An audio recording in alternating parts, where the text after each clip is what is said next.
Welcome, everybody. We're reading today from chapter 17. It's the last verse of the chapter, 17:28, from the Bhagavad-gita As It Is, by His Divine Grace, A.C. Bhaktivedanta Swami Prabhupada. Let me see.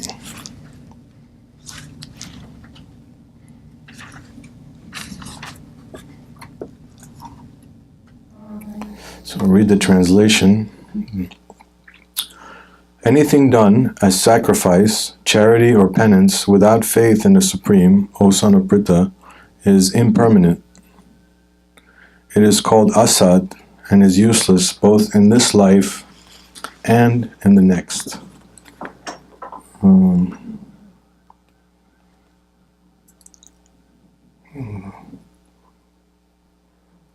I'm just comparing to the newer version of the Bhagavad-gita out of curiosity.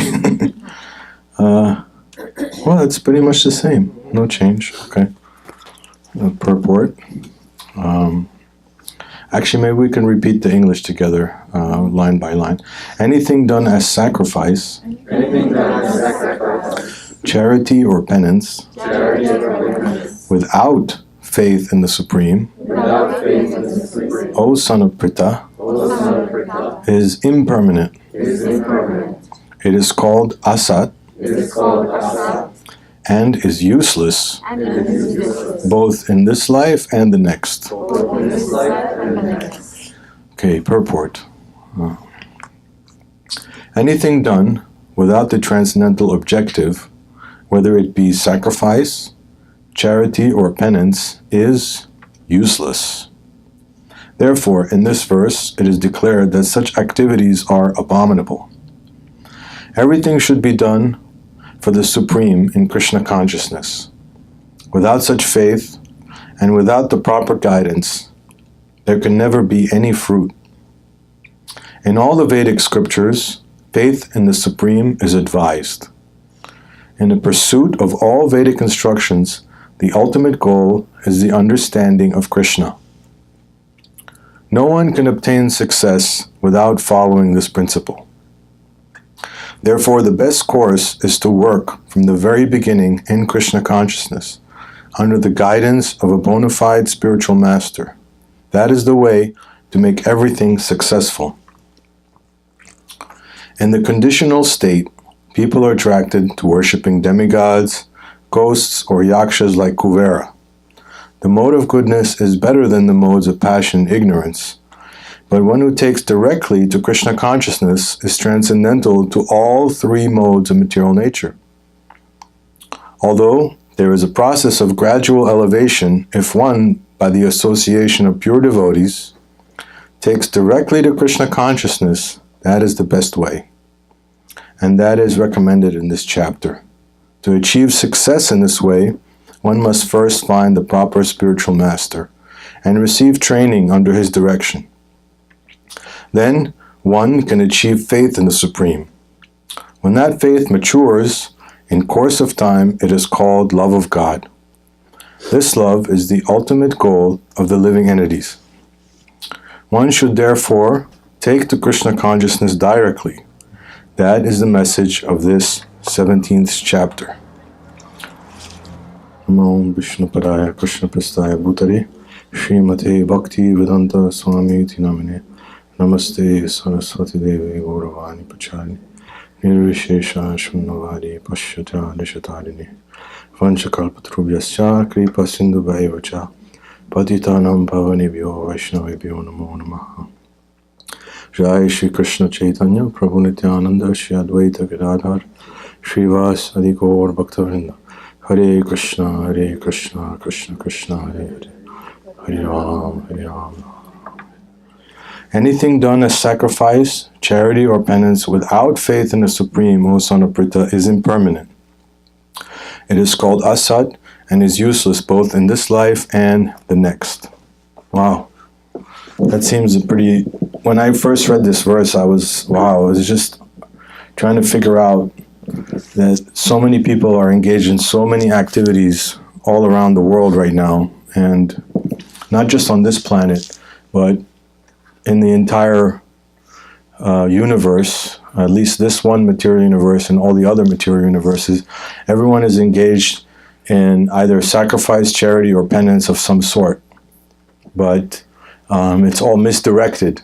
So it's not designed to work in your favor if you do these activities without faith, or actually you're just doing it for selfish purposes or to better your family, your society, your nation, your planet. These kind of activities, actually, if they're not directed towards pleasing Krishna, they further entangle you in the material world. So even today I saw in the subway just a nice, very proper gentleman, and somebody was on the train. It was like total, you could tell he was, either a drug addict or a drunkard or something, and he was just begging for money, and the person just gave him some money in charity, and everybody was looking at the man like, oh, he's so nice, he just gave him $1 or something. But that kind of charity, actually, Krishna says, is in the mode of ignorance, and it's actually not good either for the person who gives it, and obviously the person who receives it is going to use it for some purpose that's not very good. They're going to further entangle themselves in their misery. And the person thinking they're helping, they're actually facilitating that. Same goes with a lot of places that want to help with charity in terms of feeding people, feeding the poor, feeding the homeless. The sentiment is nice, but if you really study what people are being fed, unfortunately, it's not very good for them. From a spiritual perspective, it can fill your belly, but it'll create many reactions in the future. So in this particular chapter here, Krishna is basically delineating 4 things. He's talking about food, what kind of food we should eat, what kind of sacrifice we should perform, what kind of penance or austerity we should engage in, undergo on an individual level, and what kind of charity we should give, how it should be given, to whom it should be given, and in what consciousness it should be given. All these things help us either get freed from the material world or help us, hurt us by making us more trapped in the material world. Like if you start with just the concept of food alone, you see that all the restaurants here in the city, the majority of them are, serving all kinds of questionable food. So they are not really helping in the situation for you to become Krishna conscious. Even the best of the best vegetarian, vegan restaurants, because they don't offer their food to Krishna, by eating it, according to Krishna himself, it's just basically you'll incur some kind of karmic reaction by eating that food. And also in the Bhagavatam it says that when you go to a restaurant establishment, Srila Prabhupada says, you get part of the reaction by going there and being a client. You actually get implicated in frequenting this kind of atmosphere. I know it sounds a little bit maybe extreme or something, but makes sense. I mean, you go to a place that's serving meat and wine and liquor and alcohol, and you just sit there, you're supporting them, So the best process in terms of food that Prabhupada gave us was prasadam, offering, making food that Krishna likes, vegetarian food, milk products that Krishna likes, and you offer it to him, And again, this isn't a criticism towards, other places where you can go eat and everything. That's fine. You just have to know what the truth is, and this is what Krishna is saying. So, especially places that are geared towards promoting meat consumption. It's a very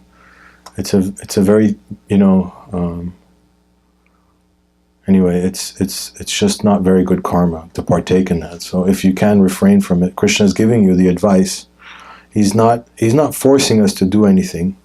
He's giving us options, and he's saying this is what you shouldn't do, and this is what you should do. Now, according to your own discrimination, you can choose what you want. He's not forcing you. He's giving you this guidebook, which is the song of Krishna, and he's telling you, you make the choice. You have the knowledge given to you by me directly. Krishna is God. He's directly speaking this knowledge. So the more faith we have in his words, the less we doubt what he's saying, and the more we follow what he says, then automatically we'll become connected to him by adhering to what he wants. He creates the material world for living entities that want to experience independence without him. Basically, we're all here because we had a little bit of a rebellious streak towards God, somehow or another, unfortunately. So, as souls, as parts and parcels of him, we have a free choice at every moment. And some of us, like us here, we're gathered here today, we're turning ourselves back towards Krishna. And Prabhupada is sent by Krishna to come and help us understand who we are, what we've done, and how to fix everything, basically. We're in a process of healing. We're in a process of purification. This is a potent process.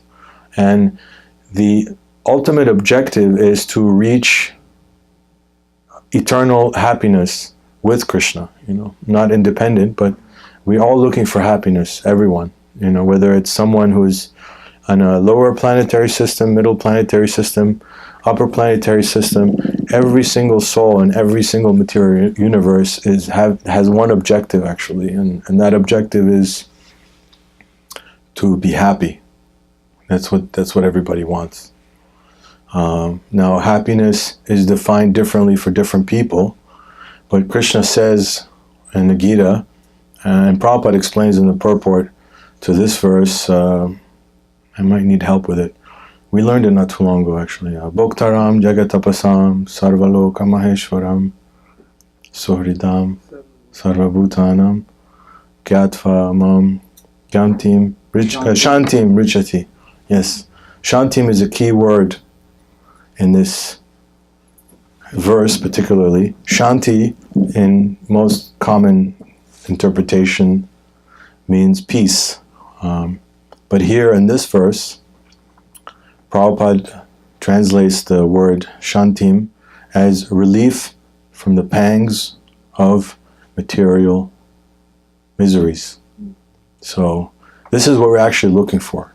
So Prabhupada, I just heard him speak in a recent lecture, and he said, if you follow the three things that Krishna says in this verse, if you accept them, then this is the formula for peace.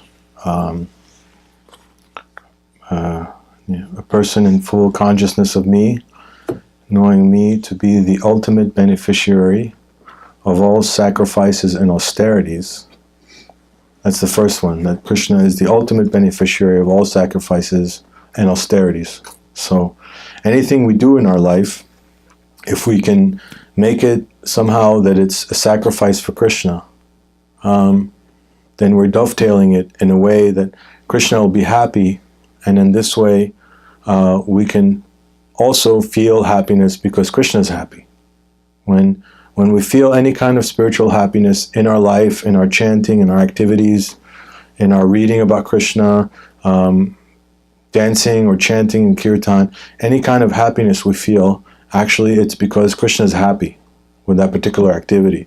So first he gives the happiness by him being happy to us, and then it just comes down to us, basically. It's feeling Krishna means that Krishna is happy with what we're doing. And the converse is when we do something that's not good for either us or other people, sometimes we don't realize it, or we don't feel it, but we will at one point. We'll realize, oh, why did I do that? it was such an endeavor, and it didn't really make me happy in the end. So the second thing is, Krishna says, the Supreme Lord, that He's the Supreme Lord of all planets and the demigods. So understanding that Krishna is not only the controller, that He's the proprietor of everything, and He's the one that the demigods go to for help when they need help. The demigods are very powerful beings. They have a lot of knowledge, Vedic knowledge. They have a lot of understanding of who Krishna is. They're really practically, pure souls to a larger extent. Definitely more than we are. They think about Krishna a lot more. They have a higher lifestyle, and they're more attracted to the mode of goodness, whereas we, in the middle planetary systems, we're mostly attracted to the mode of passion and also ignorance. We categorize people in these three modes of nature, but there's a lot of combinations of them. So if we understand that Krishna is actually the supreme and He's actually directing everything, that verse is Ishvara Parama Krishna Sachidananda Vigraha Anadir Adir Govinda Sarva Karna Karnam. This is the verse from the Brahma Samhita. Lord Brahma, who is one of the is he one of the Mahajans? Yes, he's one of the Mahajans. Yes, 12 Mahajans, leading a spiritual personality, authorities in this material universe. He got to see Krishna face to face, and Krishna shared with him what the spiritual world looks like, what the activities in the spiritual world are, how the material universe is completely under his direction via his different energies, including Durga, the material energy. And Brahma, after having all these realizations and after seeing all these things, recited these wonderful prayers. And the first one he starts out with, I believe, is the Ishvara Parama Krishna Sachidananda Vigraha. That Krishna is the supreme controller. He's the first Adi Purush. He has a form that is eternal, full of bliss and knowledge. And from him, everything emanates, basically. All the incarnations, all the universes. Now, it's unfathomable to realize that, first of all, if you think there's a supreme person, yes, most people accept there is God. But to really, in depth, try to understand that God actually created everything, including us. So, it's, in one sense, it's a rudimentary understanding. Like, okay, I'm created by someone. But to see that He actually, everything that you see around you, every experience, everything that you've ever thought of, everything that just within our limited visible view is coming straight from Him. Somehow He figured out a system by which everyone here in the material world, if they take His advice through the Bhagavad-gita or the Bhagavatam, they can return to Him. So He designed this material universe in such a way that we can, little by little, we can reawaken our spiritual life and come back to Him. So that's the second aspect. The first was ultimate beneficiary of all sacrifices and austerities. The second was that He's the Supreme Lord of all the planets and the demigods. And the third, I'm trying to remember what the third is. Huh? Oh yes, that's a very important one, that He's the benefactor and the well-wisher of all living entities. So Krishna doesn't say, I'm the well-wisher and the benefactor of just the devotees or just, human beings. But He's actually the benefactor of all living entities, including, anyone you can imagine in all the universal creation.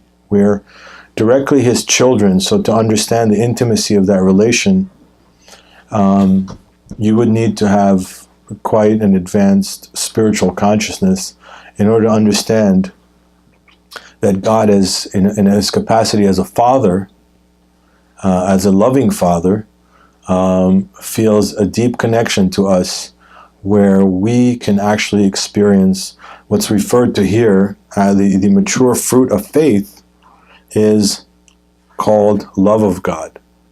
So this love of God, it takes two, right? You can't have really a loving relationship with one person. That's not possible. Unless you're, egomaniac or something. You just love yourself, whatever. Is it called egomaniac or megalomaniac or something? Narcissist. No, it's so many nice words for that. They even sound very beautiful, very musical. So it takes two to have a loving relationship, and right now we may feel like on some degree or other that we're alone, that we're experiencing some kind of loneliness, even if we're in a room full of people, or even if we have these, 5,000 friends on Facebook, or we could still feel very much alone, because no matter how you try to express yourself or explain yourself to someone else, we all have our limitations, so no one is going to perfectly understand you. No one's going to actually know where you're coming from. It's just not part of the nature of the material energy for someone to give access to themselves fully, because the trust aspect is not there 100%. And also for this loving exchange to go on without any kind of obstacle of some kind. There's always some kind of obstacle. You want to have a free loving exchange with someone, but there's always some kind of obstacle that keeps the door from opening completely. I believe that, and I believe the material world is designed that way. Also, if you really consider in terms of someone who is a supreme being like Krishna, he's the ultimate reservoir of all pleasure, and rasa, which means relationship. He has the ability to have relationships with each and every one of us independently and collectively at the same time. The relationships, as described in the Srimad Bhagavatam with different devotees of his, are so intimate that the devotees are fully satisfied. So here, the conversation in the Bhagavad-gita, it's taking place between him and Arjuna, but it's for all our benefit. Arjuna, basically, he's not an ordinary person, he's a pure devotee. So he's intimate friends with Krishna. He is also one of the 5 Pandavas. His ability as a kshatriya, as a fighter, is incredible. He received weapons from Lord Shiva. He received weapons from his father Indra, who's the king of heaven. So, and from a material qualification perspective, he was also called a Maharati, which means that on the battlefield he could fight up to 1,000 soldiers at a time. I don't know if you can imagine that, but 1,000 soldiers in one shot is not easy, Of course, they had tremendous technology. People think, oh, this Mahabharata, this Bhagavad-gita, this war was fought with bows and arrows. It seems so primitive, but actually the technology used here was amazing. With certain kinds of arrows, you could do all kinds of things. One arrow you could shoot, and it becomes 100 arrows. And by chanting the mantra, all those arrows will hit their target. They won't miss. Brahmastra, which was given to him, very powerful weapon. It's like a nuclear weapon, basically. But it's with a mantra, you chant the mantra specifically to launch the Brahmastra at a person, at a specific person. No matter where that person is, that arrow will keep following until it lands the target. The only way out from that is if you know the mantra to retract it. And usually they teach you the mantra to retract it.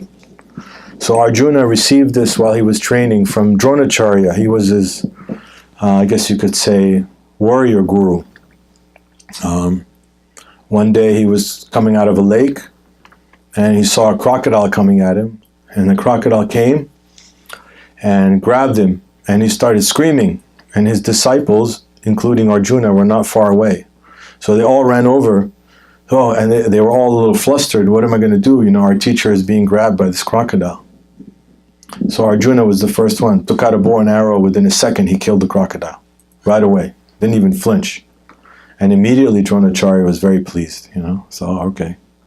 He was his favorite pupil, actually. Favorite disciple.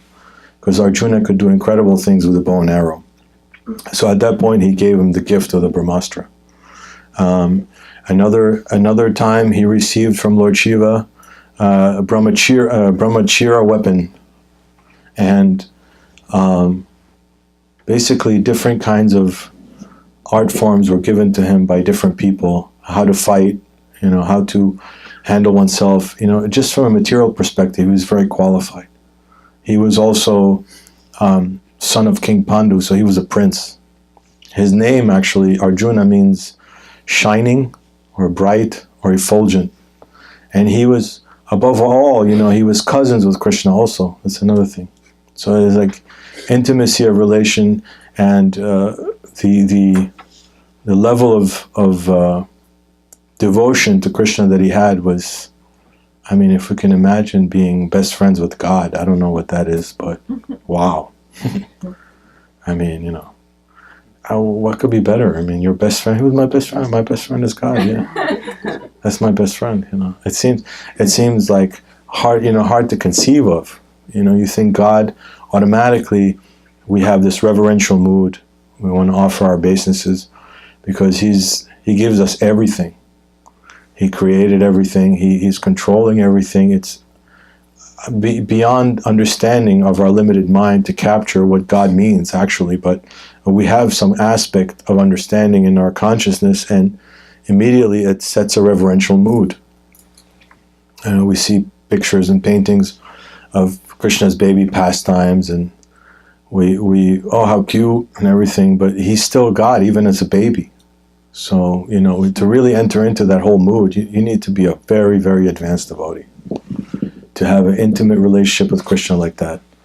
For us right now, we're trying to climb little by little towards a spiritual understanding that we're not this body, first of all, So Krishna designed the Bhagavad-gita from beginning to end in order to help us understand not only to engage in devotional service, but that by engaging in devotional service, we can overcome the bodily concept of life, and we can overcome the influence of the three modes of material nature.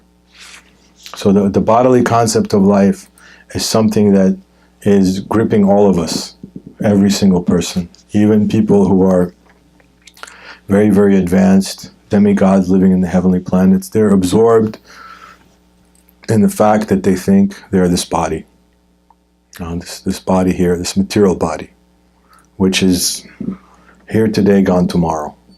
Pretty much, I'm like 49 years old. More than half my life is gone already in this body. And then Krishna starts out, what happens in the first chapter? Everyone's getting together on the battlefield of Kurukshetra. And the first verse is Dharma Kshetre Kurukshetre. So Dharma Kshetre, this is a place of pilgrimage where everyone gathered to engage in this battle.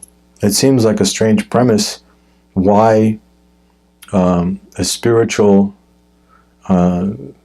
teaching like the Bhagavad-gita happens on a battlefield, but it's described that this battlefield is a place of pilgrimage, Dharma Kshetra, because Krishna spoke the Gita there. And because the entire battlefield, which was consisting of, Prabhupada says 64 crores, so that means 640 million soldiers. I don't know, that's a lot of people, right? And they're just gathered in this one place. So, 18 days was how long this battle of Kurukshetra took place. 640 million soldiers, each and every single one of them died. So that's a huge amount of people just in 18 days. I was looking up in World War II, which lasted 6 years, there was about 80 million people that died, which is also a phenomenal amount of people. Just think about that. That happened not that long ago too. 80 million. I didn't realize. I don't remember from school or reading that. I was just blown away by it, you know. So it shows the nature of man, how there's, throughout all of history, there's been conflict, either between individual, between groups of individuals, between nations. Even if you read the Bhagavatam, you see it's interplanetary stuff going on, you know, the demons from the lower planetary systems attacking the demigods in the upper planetary systems, and they all want to take over heaven, and they have to fight, and there's animosity, and there's hatred, and there's killing.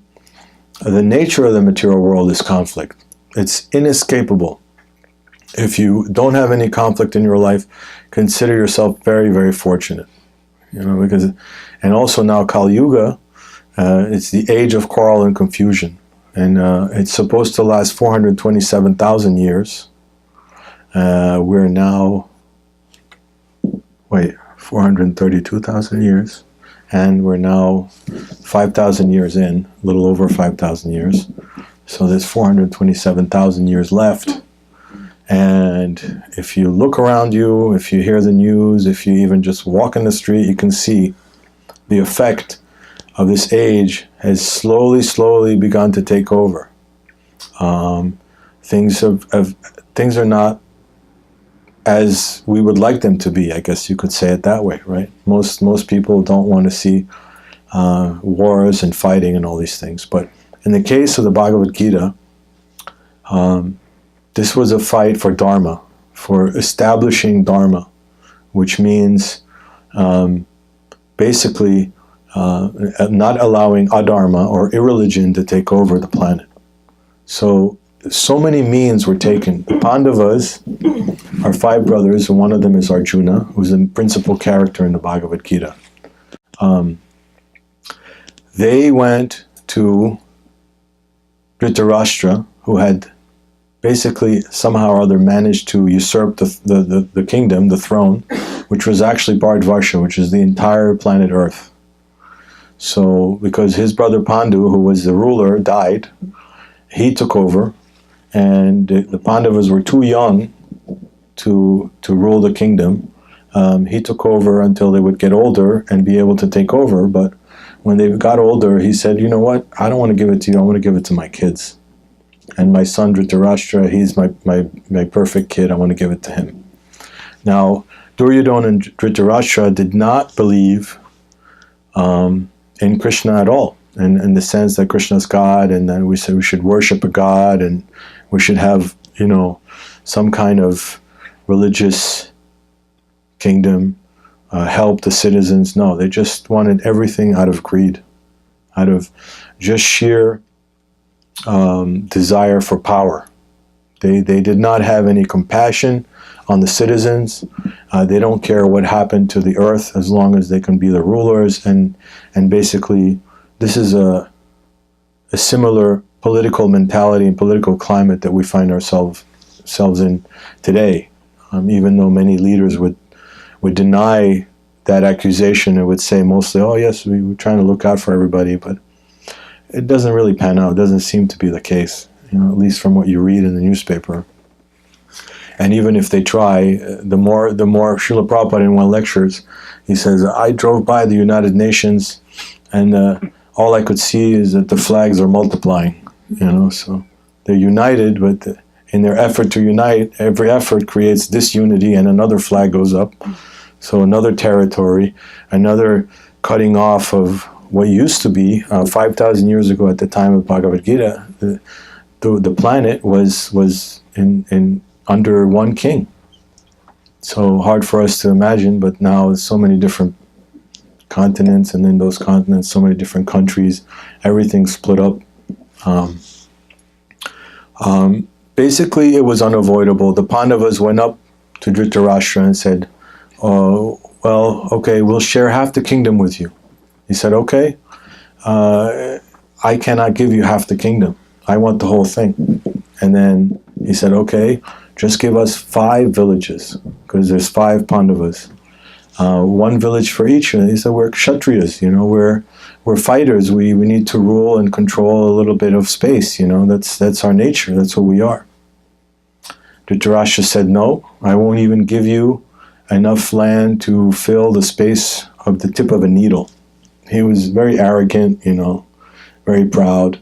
So he just kind of, and then as a ultimate end, what they did was they asked Krishna if he can go as a messenger to Duryodhana, Dhritarashtra's son, and plead or, just say, okay, let's try to do this peacefully. But he wouldn't listen. And Krishna even manifested his universal form. And Duryodhana took it as some kind of magical trick and completely dismissed it because he was completely atheistic. And so this war was had to take place. So Krishna now, after him and Arjuna pulled a chariot in the middle of the two armies, they're looking, and Arjuna is becoming very flustered in the beginning. What should I do? So Krishna, says, all right, no problem. I'm going to explain to you what entire material creation means, what the purpose of the body that you're in is for, and what you're supposed to do. This is the guidebook.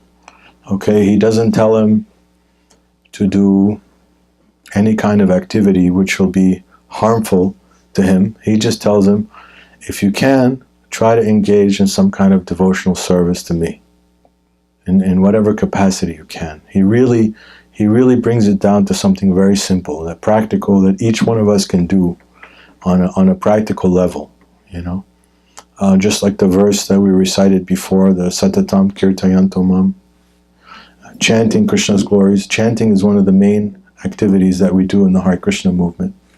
So this is a means of purification, that we need to purify our mind, our intelligence, and our false ego. The false ego is directly influencing each one of us, making us completely believe that we're this material body. My name is Paul, my name is John, my name is this, I'm that, And what happens to that identity after the body gets old and it's time to go? That's it. You're for a little while, you're a memory in somebody's, some person, some relative of yours, your little memory there, and then it just fades away. That whole existence is null and void.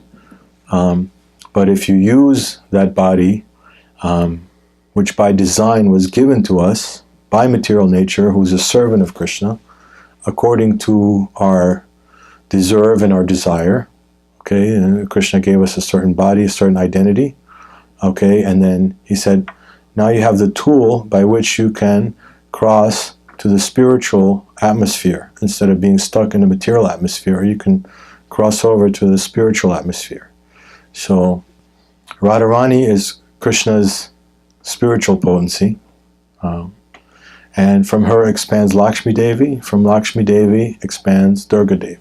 So this motherly affection from Radharani that the spiritual residents in the spiritual world receive is a blessing and a complete loving exchange, and she's the source of all that.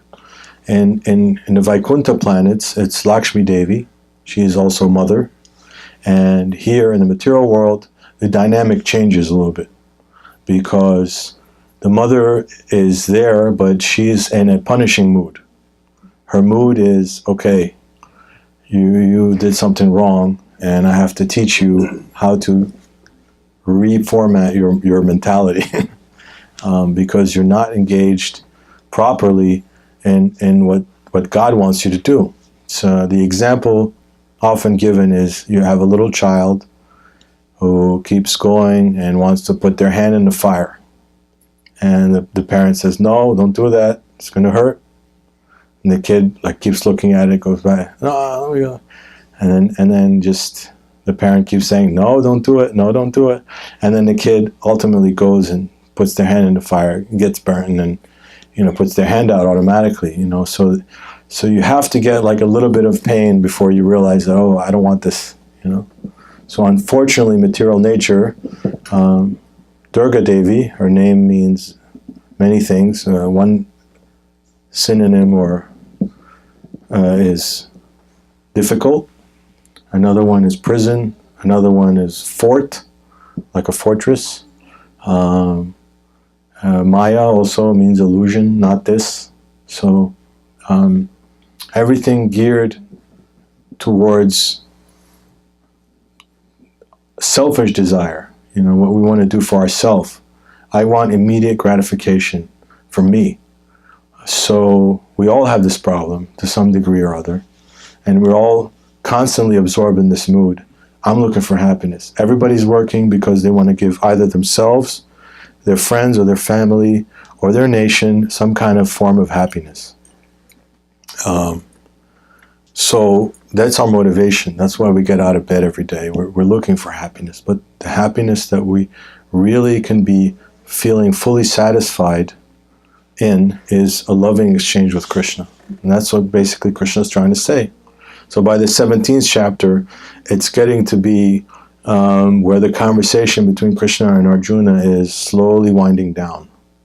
They've had a lot of exchanges so far. And now in the 18th chapter, actually Prabhupada says right here, it says in the beginning of the 18th chapter, actually the Bhagavad-gita is finished in the 17th chapter. The 18th chapter is a supplement summarization of the topics discussed before.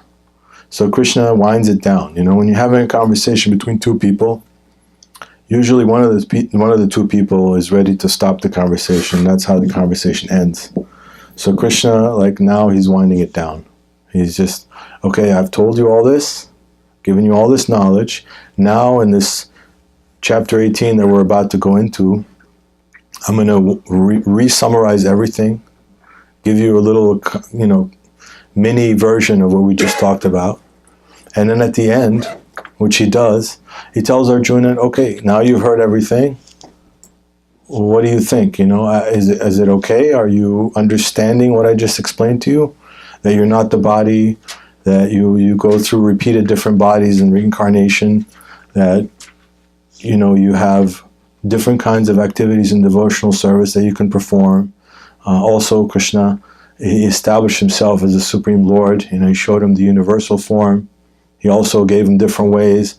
So, it reveals in the 10th chapter about the opulences of the Absolute, how you can think of Krishna. That bodies of water, he's the ocean, that he's the banyan tree, that he's basically different aspects of the creation represent him. He's the light of the sun.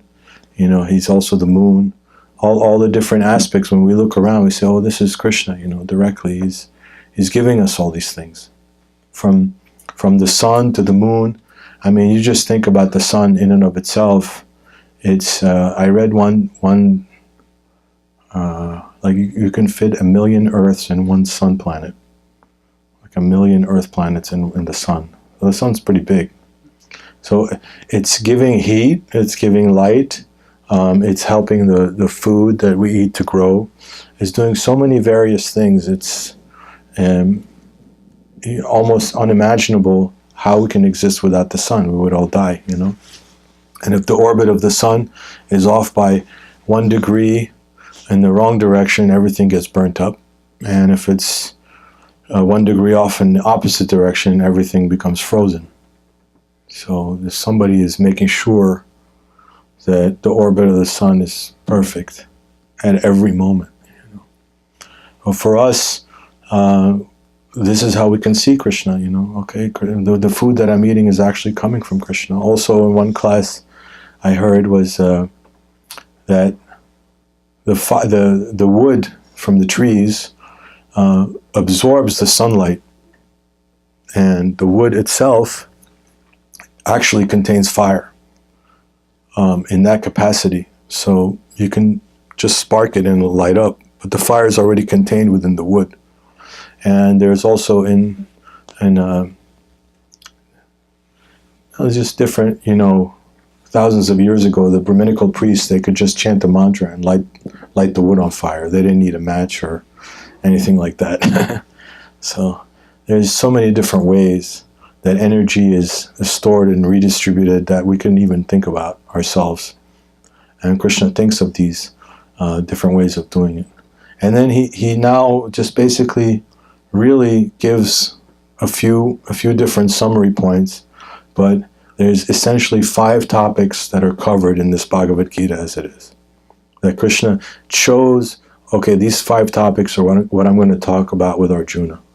Does anybody know what the 5 topics are?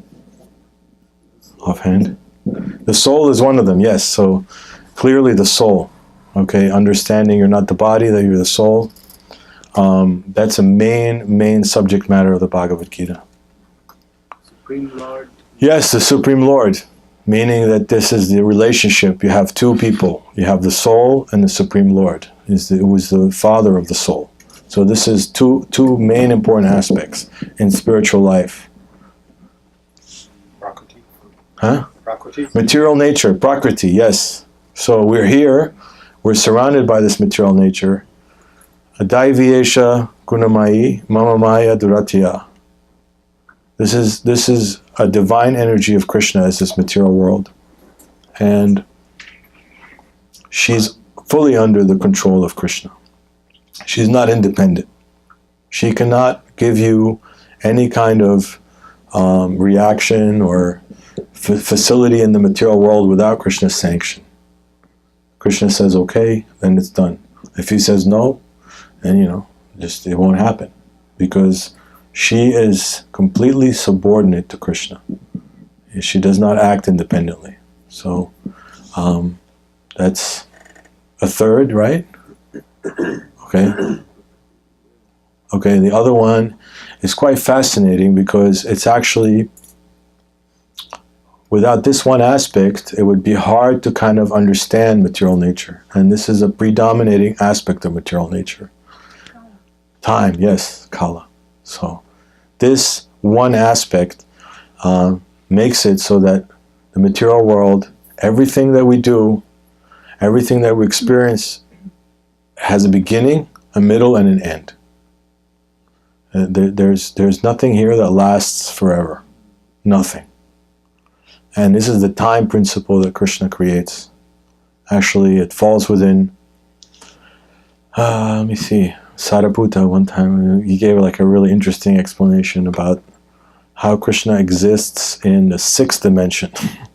How the time factor exists in the 3rd and even 4th dimension. But then Mahavishnu, who is the creator of the material energy, exists in the 5th dimension, which means that he can see the material creation because he created it.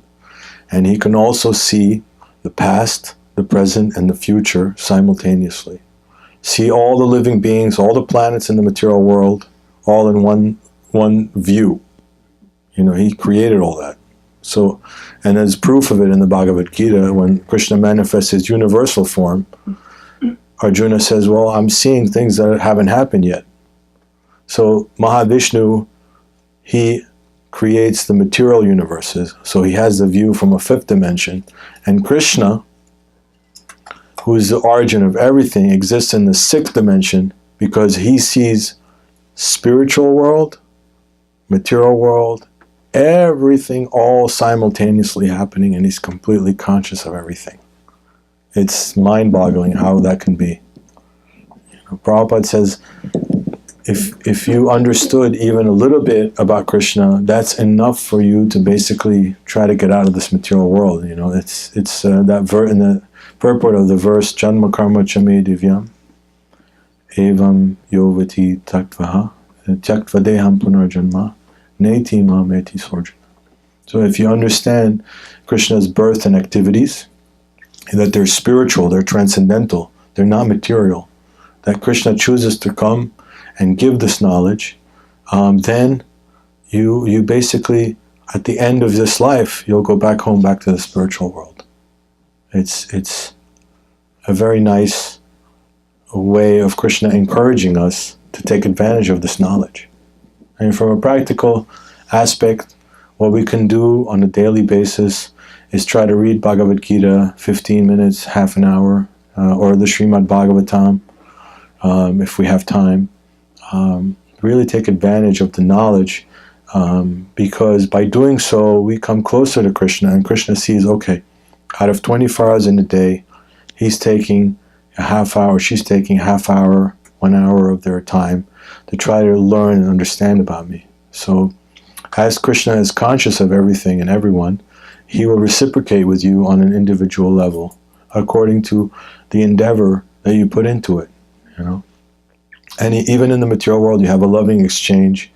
You can't expect that loving exchange to happen without kind of action of offering, either offering a gift or offering your time or offering to help, or just somehow or other trying to show the person you care for them. And then, okay, obviously Krishna is going to know from your heart, you know, he wants to know about me, so I'm going to help him. I'm going to say, this is how I am, this is what I like, this is what I don't like, this is what I do. And he is, nice verse is, Natasya karyam karnam chavityate. Prabhupada often quotes this verse. Basically, that Krishna has nothing to do. He's God. So we all have something to do. No matter what birth, you know, even if we leave this body and we make it up to the heavenly planets and we think we're going to enjoy, the level of enjoyment is better, but you still have stuff to do. It's not like you're free from action and free from work, you know. You're going to have to work no matter what position you have. And sometimes even the demigods in heaven, they have a harder time in one sense because they have more responsibilities.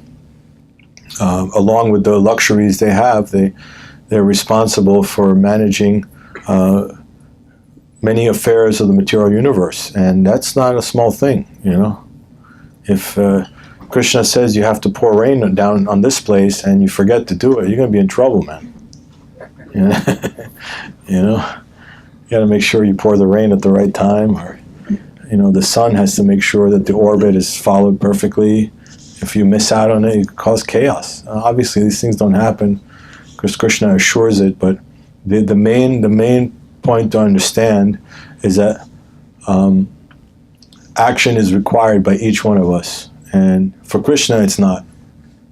That's his right. He's God. So. In Goloka Vrindavan means the planet of the cows. Go means cows, Loka means planet, so the planet of the cows, Goloka Vrindavan. This is the central hub of where Krishna lives. Krishna basically has his cowherd boyfriends and girlfriends, the gopis and the gopas. They're the caretakers, gopis and gopas, the caretakers of the cows. Their whole life revolves around this rather simple, very enjoyable, calm atmosphere. Krishna is also known as Gopal. It means protector of the cows. He's also known as Govinda, which means he's the giver of pleasure for the senses and the cows. And he takes the cows along with his cowherd boyfriends and Balaram every day to Govardhan Hill. That's the hill where the cows enjoy and they graze. I mean, if you read 10th canto of the Bhagavatam or the Krishna book, you'll hear detailed descriptions of the ongoings of the daily affairs that Krishna engages in Goloka Vrindavan. This is a full disclosure of what Krishna is doing every day. He's not hiding what he's doing. It's not a secret. He's not sitting on the throne, like pointing fingers. Everything is done, parasya shaktir vividaya vashurate. Everything is done by his energies. He has unlimited potencies. And they each one of them takes care of whatever needs to be taken care of. And Krishna can just be relaxed. He's completely relaxed. There's no anxiety. He's got nothing to worry about. Doesn't have any bills to pay. You know, doesn't have to send his kids to school.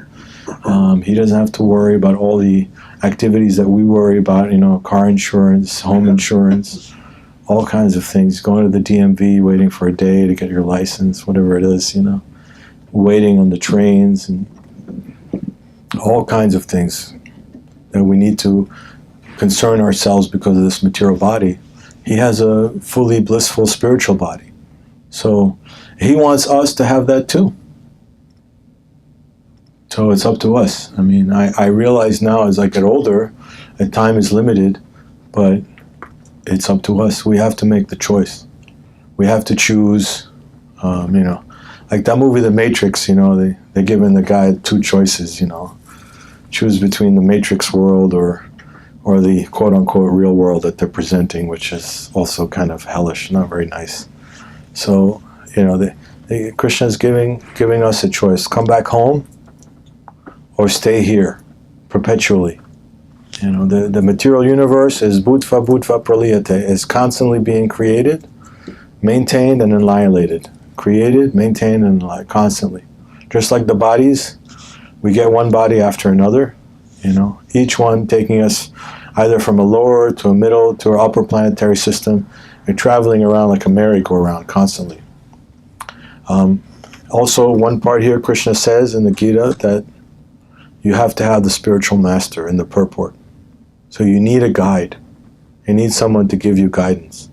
And for us, primarily, reading Prabhupada's purport is the elucidation, it's the explanation of Krishna's verse. Prabhupada is sharing his advice and his guidance for us with each purport, in case we have any kind of question. If you really look at the purports for every verse, and Prabhupada really makes it very simple to understand. He doesn't use this like heavy philosophical terminology or the stuff that you got to look up in a dictionary. What the hell did that word mean? He's just very direct. He's giving, this is what Krishna is saying. It's not a jugglery of words. Prabhupada wants us to succeed. Krishna wants us to succeed in the process. No matter what stage of spiritual development we're at, they're rooting for us at every moment. They want us to reach the finish line. So he tells Arjuna this before. He says, Neha vikrama nashosti pratavayo navidyate svalpam apyasa dharmasya trayate mahato bhayat.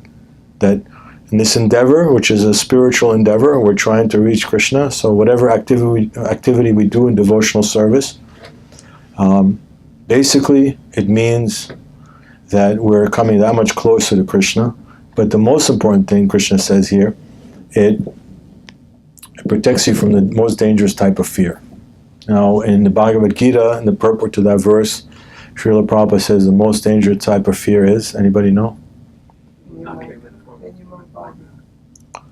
Yes, losing the human form of life and getting an animal birth, which is a very degraded birth. There's 8,400,000 different types of species. Only 400,000 of them are considered humans. And in the human form, you have the opportunity, because you have the consciousness, you have the intelligence and the capacity to absorb spiritual knowledge and to understand it, because of the consciousness that Krishna gives you in that body. So you're able to make progress and move forward spiritually. No matter how hard you try, you won't be able to teach Bhagavad-gita to an animal. I don't know. I mean, there might be some miraculous animal out there who might understand it, but you can't. It's just by design. It's not. Animals are beautiful. They're nice. They do amazing. They're also very intelligent. That's why we're vegetarians. We don't like to eat them because they're nice. They're also children of God. But the animal is eating grass, and it's happy just doing that, just chilling.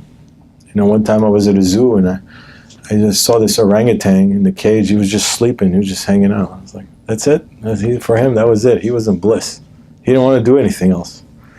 Even if I gave him a free Gita, he wouldn't take it.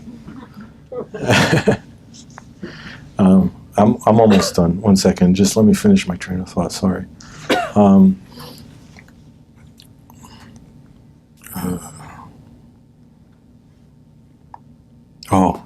The one final aspect, and I'll end with that and I'll open up for questions.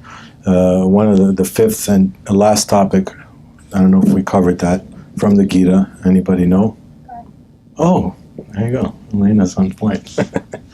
So karma, this activity. So finishing off by reminding us that we have to take action. If you want something, you have to take some kind of action. But you have to do the right action. You can't do the wrong action. You need to act in a proper way so you become disentangled from the material world. If you're going to cling on to a habit which is detrimental to you, what you can do is You can pray to Krishna to help you overcome it. You can be humble and you say, this is one of the, when you go to Alcoholics Anonymous or Narcotics Anonymous, they have a 12-step program, and one of the steps is to say, okay, I have no control over this. I cannot do this. I cannot, whatever it is, whether you have a tendency to get angry at someone, or whether, you like to drink or do drugs, or whatever addiction or bad habit you might have that is bad for you. You just know it. Because after you do it, you feel bad. You don't feel good. If you want to feel good, you just got to be good. I heard that one time and it stuck with me, And it made a lot of sense. It made a lot of sense. I mean, I was walking in Midtown one time, and they have all these bars, and I just saw this very well-dressed businessman. I mean, if you walk during the day on Wall Street, you see hundreds of different businessmen, well-dressed and everything. They're successful materially, they're making money and everything. I just saw him lying face down on the ground, wasted, completely drunk out of his mind, And then you see, this person, no matter how hard he's endeavoring in his activities, he's miserable. He's chasing the wrong ambition, the wrong motive in his life for his happiness. So we see that everywhere, and in our own lives, we can find those things that basically keep us away from Krishna. What can bring us closer to God? Embrace it. This is Rupa Goswami's advice. Whatever is favorable, you embrace it. Okay, I'm going to offer this food that I've cooked. I'm going to offer it to Krishna because, it's going to be sanctified, and I'm going to like that, and Krishna's going to like it. So that brings you closer. It's intimate. Like you're offering your food to God. He's eating it first, and then you're eating it after. It's a very intimate exchanges. If you put your consciousness behind that one activity, that's enough to take you back to the spiritual world in and of itself. It's such a loving thing to do. You buy the groceries, you put everything together. And similarly, other activities that we can do that please Krishna, specifically chanting. So, all right. I hope what I've said helped everybody. So please, if you have any questions, feel free to ask. I'm sorry, and I call you off before. You mentioned the animals. What about the cows? Because we do puja to the cows. Go. In what context do you mean? Well, you were saying that taking birth as an animal is... Oh, it's well, I didn't say it. Krishna says, but yes. Yeah. And then you said that animals can't understand. Yeah, there's animals in different modes of nature. There's basically animals that are in the mode of ignorance, animals that are in the mode of passion, animals that are in the mode of goodness. The cow is in the mode of goodness, and she's very dear to Krishna. So we worship her in that sense because she's considered a mother. She gives you milk, and just from eating grass, she gives you milk. I mean, I haven't met any scientist that can create a machine that can, take grass and turn it into milk. I haven't met any guy like that.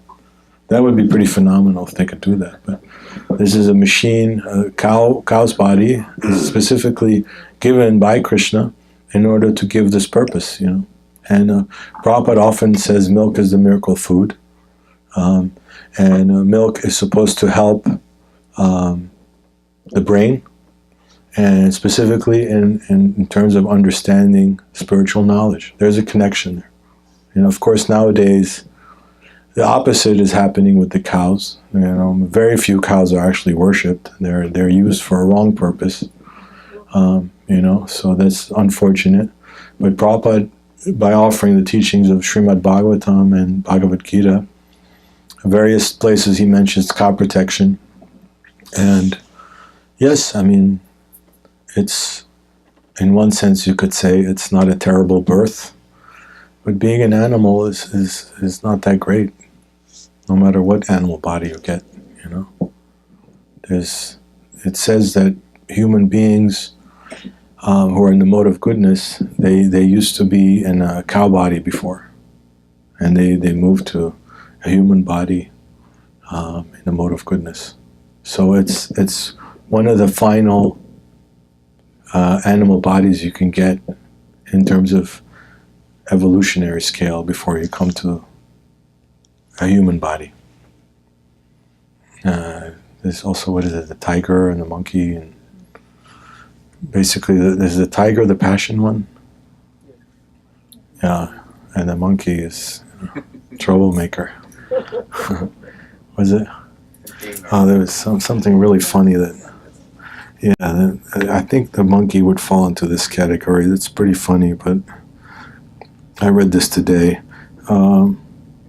Anyway, this is about men. There are, Srila Prabhupada, he says there are 4 classes of men: lazy intelligent, busy intelligent, lazy fool, and busy fool. So basically the lazy intelligent is the mode of goodness. You know, he's smart because he knows if he pleases Krishna, everything is good. The busy intelligent is the mode of passion, which is mode of goodness is peaceful, and mode of passion is restless. So he's busy intelligent. He's running all over the place, trying to do a million things, using his intelligence that way. Mode of ignorance is categorized by foolishness, which means here lazy fool. You know, and the worst of all is the busy fool, because he's busy doing stuff that's going to harm everybody in his way.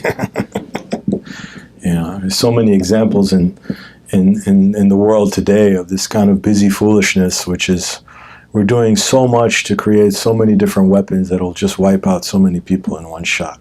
I mean, World War II, like I said the quote before, but if there's a World War III, I mean, you could pretty much wipe out 80 million with one missile. Let alone, it won't take 6 years, it'll take 6 seconds. Done. I mean, this is what the world that we're living on right now, this is what the busy fool is doing. You know? He's creating chaos for everybody else. He doesn't care about Krishna, he doesn't care about Krishna's words, he doesn't care about you, he only cares about himself. And basically, the path of destruction, it's, you know, it's like when you get a mad elephant, it destroys everything. It doesn't discriminate, it doesn't know what's what. So this is unfortunate, but like that.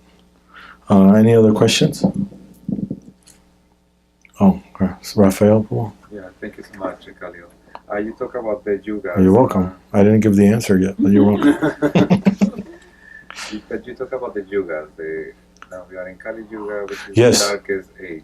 My question is in the scripture says that we are in the 10,000 golden years of the Kali Yuga era. Uh-huh.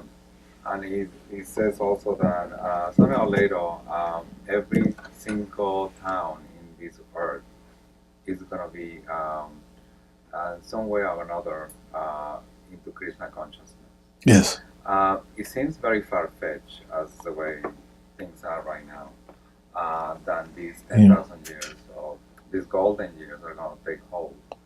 And every time I walk out, you know, out of my apartment, I'm like, it's like I smell more marijuana. Where's the Harinam? I smell more marijuana than ever before.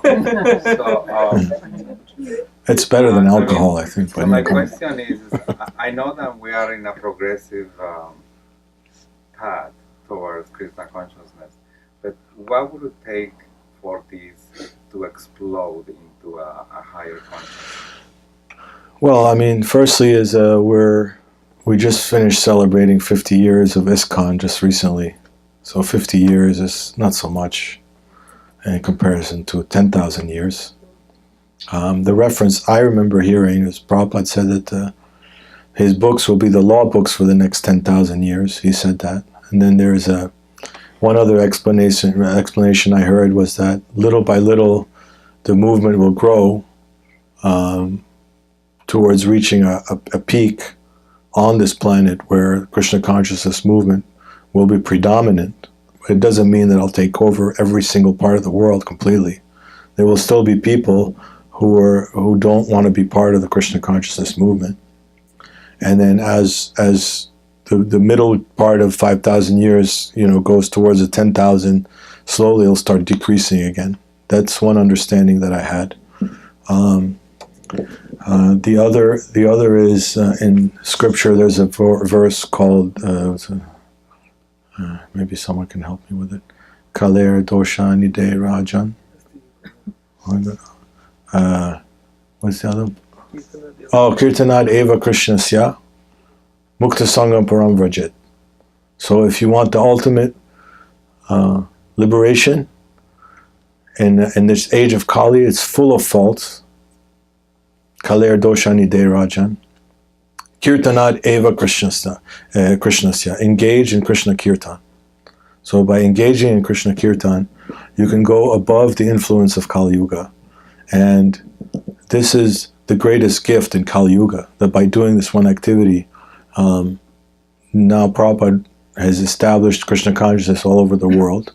Even after he departed, it's still growing. Different parts of the world, like Russia had a boom of Krishna consciousness. Now it's winding down a little bit from what I understand. Different parts like Ukraine, though, are really growing. That's what Niranjan Swami told me. Yeah, I was going to say that. But thank you for speeding it up. China is, I just saw a video, like a room full of many thousands of Chinese devotees engaged in kirtan. And they're saying that this is going to slowly become... Prabhupada said that as they will be the last, about the Chinese devotees, but they will be the best. Now you can understand why, because Chinese culture is quite strict in many ways, but they're very hardworking, very dedicated type of souls that take birth in China. Obviously India is a primary place where Krishna consciousness is growing. The most amount of Srila Prabhupada's books are distributed in India, and the most amount of people taking up Krishna consciousness is in India, because this is where Krishna made his appearance there. But along with all that, there's other kind of practices that evolve also, which are meant for citizens of Kali Yuga. I mean, you can't, in my opinion, I don't think you can expect 100% population of devotees during these 10,000 years. And I don't think that's, it's possible, but I don't think that's what the statement of Krishna consciousness movement, expanding for 10,000 years means. Doesn't mean that you can walk around and all you'll see is devotees chanting japa and you won't see anybody else, that's a non-devotee. I think you'll always have a minority, at least, of non-devotees. It's anyway, it's a speculation. I hope that it would not be the case, but from my part. But I mean, your final part of the question was, what would it take? I mean, it took Srila Prabhupada to start the Krishna consciousness movement. Pure devotee Mahabhagavat sent directly from the Lord to establish the Sankirtan movement of Lord Chaitanya. So Prabhupada did it, and he followed, what it says here, if you have faith, that faith matures, and that faith basically is in the order of the spiritual master also.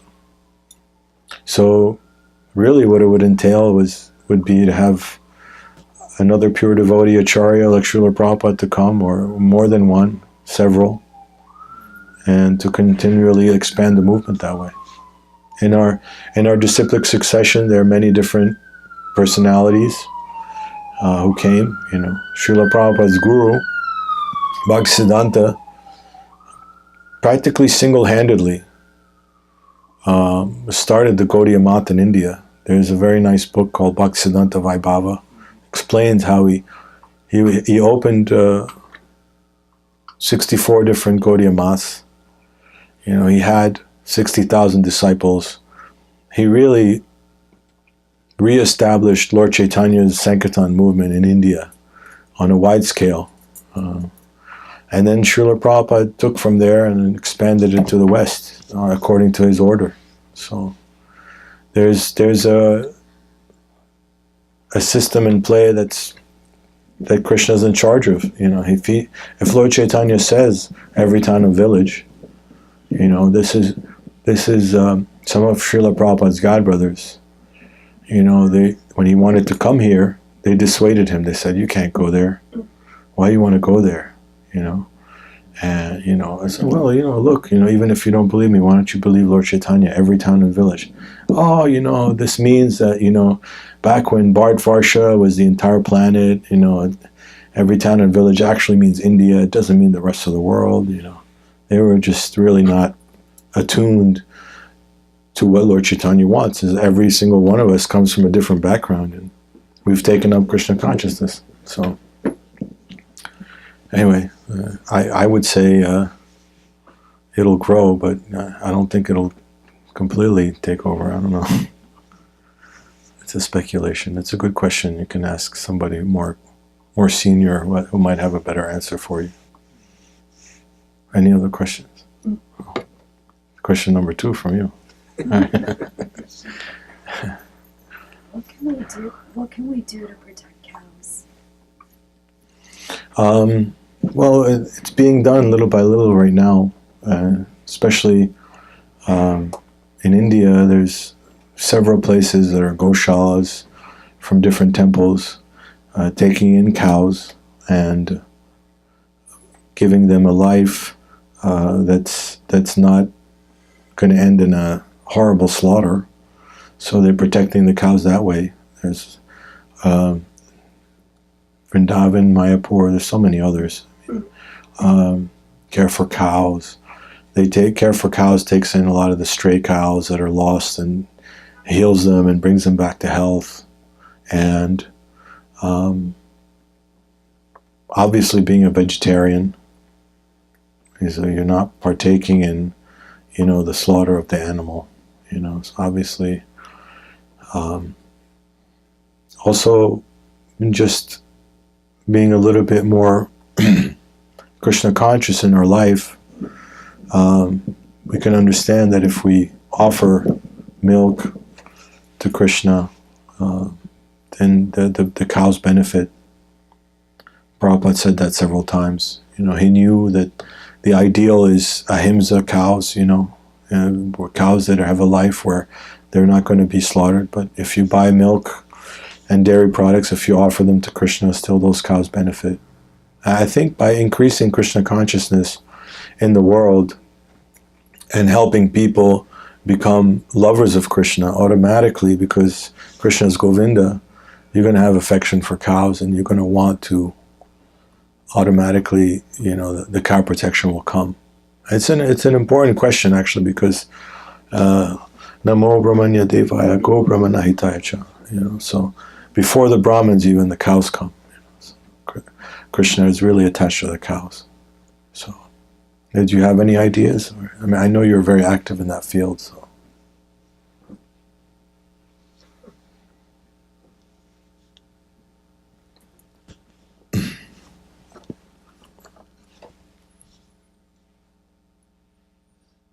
You can think about it. You can tell me later if you want.